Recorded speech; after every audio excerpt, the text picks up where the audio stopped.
Hello, ladies and gentlemen, and welcome to The Discriminating Gamer, the board game review show that truly wonders if the 1936 Republican presidential candidate Alf M. Landon's middle name stood for Melmac.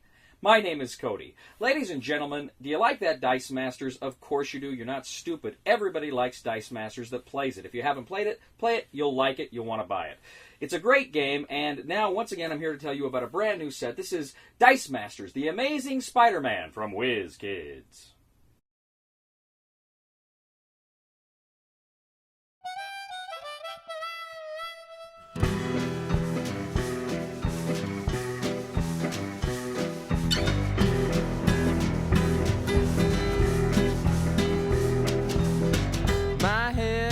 On up like a big hot air balloon.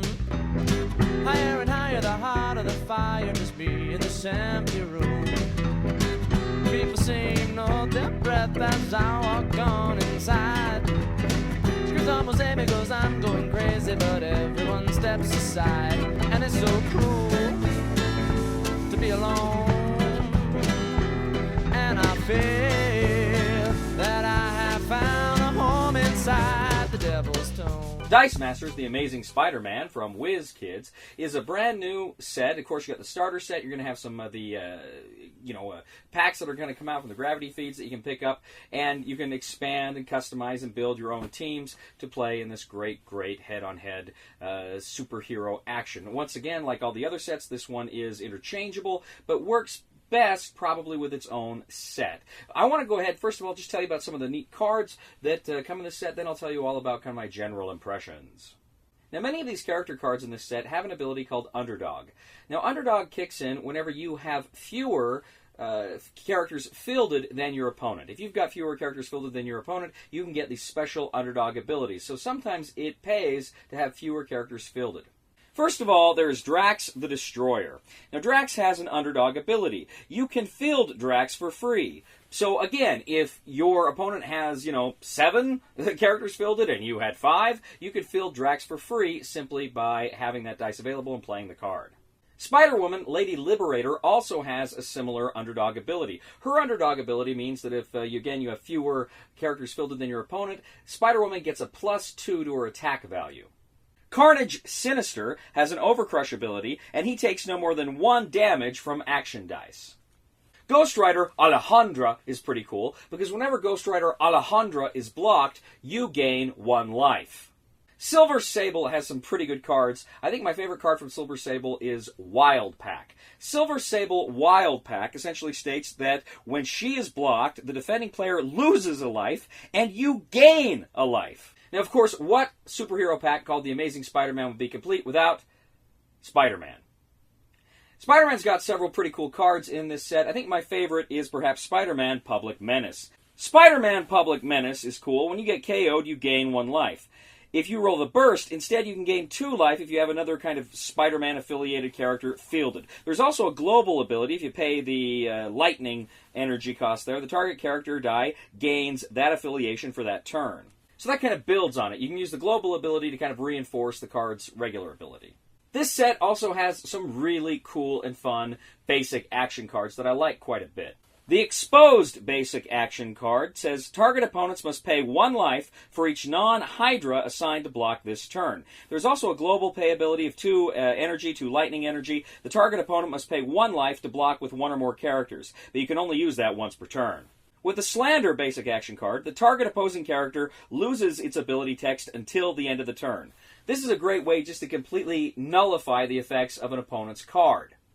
There's also a global pay ability of a Punch energy. When fielded, or when this character attacks ability damages you, you deal 1 damage to the target opponent. The With Great Power basic action card allows you to spin all of your character dice up 1 level. If you roll the double burst symbol, instead you can spin all of your character dice up to level 3. My favorite new action card from the set is Betrayal. With that, you can deal 1 damage to a target opponent for each character die in their field zone. If you roll the double burst, if Betrayal dealt at least 2 damage, you can put that die in your prep area.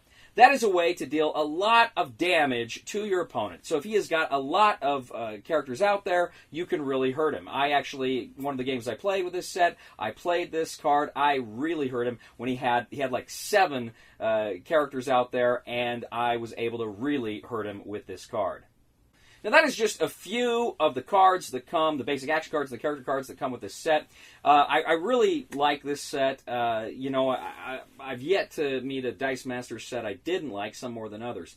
But I enjoyed this one. I think this one really rewards playing, not trying to build up too many characters. Like I say, so that action card, some of the characters, the underdog ability really reinforces this idea of maybe you don't necessarily want to just rush and put up a Great Wall of China defense there. Maybe there is something to just kind of holding back something there and seeing the game evolve. That's very interesting. It's something I don't think I've seen from Dice Masters before. Now, I got to be honest, I'm not an expert in Dice Masters. There's a lot of people that play this game a lot more than me, a lot of people that play it tournament style, and they may know more about it than me, but from what I've seen, I've not played a system, a set here that really kind of encouraged you maybe not to field as many guys as you can all the time. Overall, this is another great set from WizKids. I'm thoroughly happy. I love the Spider-Man theme. I love the characters it brings to it. We're seeing a lot of characters we've seen in other sets. Black Widow's here. Of course, Drax is here. So, Spider-Man, of course, himself is here. So, again, we're seeing a lot of similar characters, but they got some fun new abilities, and it leads to some really cool new conflicts and tests between this set and an opposing player, and whether he's playing with this set or whether he's playing an entirely new set. But it's fun stuff. So I really enjoy the Amazing Spider-Man Dice Masters set. I think it's another fine addition to the game. I don't know that it's my favorite at this point. My favorite set that I've played, and I haven't played them all, my favorite may be either the DC or the War of Light. And part of that is thematic. I tend to be drawn more to DC comics than to Marvel, though I do love Marvel. But I just think some of the cards and the abilities that are my favorite I find in those sets. But still, Spider-Man, I haven't seen all the cards. I've just gotten the basic set and a few of the little packs. I suspect there's going to be some really cool more things. I'm excited to see what other cards will come with this set. So the recommendation for the discriminating gamer is if you like Dice Masters, you are definitely going to want to pick up The Amazing Spider-Man. It is a lot of fun. Thank you once again for joining us today for The Discriminating Gamer. As always, we ask you to please like us on Facebook, subscribe to us on YouTube. Please leave a comment for us on YouTube, on Board Game Geek, on our Facebook page, or on thediscriminatinggamer.com. Ladies and gentlemen, I'll tell you right now, if Spider-Man ever walked into my house, I would squish him. I'd just squish him because I hate spiders. One bit me on the foot once. Worst pain I ever had in my life. Please somebody help me on my feet again. And I don't know where I'm going, and I don't know where I've been. Please somebody help me on the solid ground. It's a long time, and I'll be dying. Once a year I wind up in the band. Hello, my name is Russ, and I have a problem. It all started a couple months back when my friend said, "Hey, would you like to play this new game that I got?" And I'm like, "Sure, I like games." It was Dice Masters. Give me the good stuff. It was fun. Bag full of dice, and buying and making teams. It was all innocent fun at first, but then it became a craving. I couldn't get through the workday without thinking, how do I get an extra $1 to buy another blister pack so that maybe I can get that skeleton I need to make, the were-rat really effective? Then, that's all I could think about. I wake up in a cold sweat thinking, what's the energy cost for a copper dragon? My wife left me. My kids left me. My wife came back looking for the kids. Is Steve gonna play that epic mind flayer? Is he gonna capture my guy so that I can use him and then I attack against him? Maybe he's gonna throw out a prismatic spray and my army becomes a collection of useless crap. That's when I knew I had to stop. But I can't.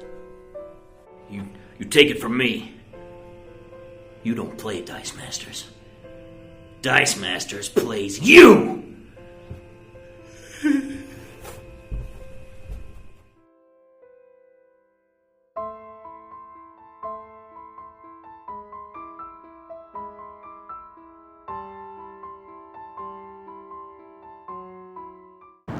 Ma'am, I'm trying to get a were-rat.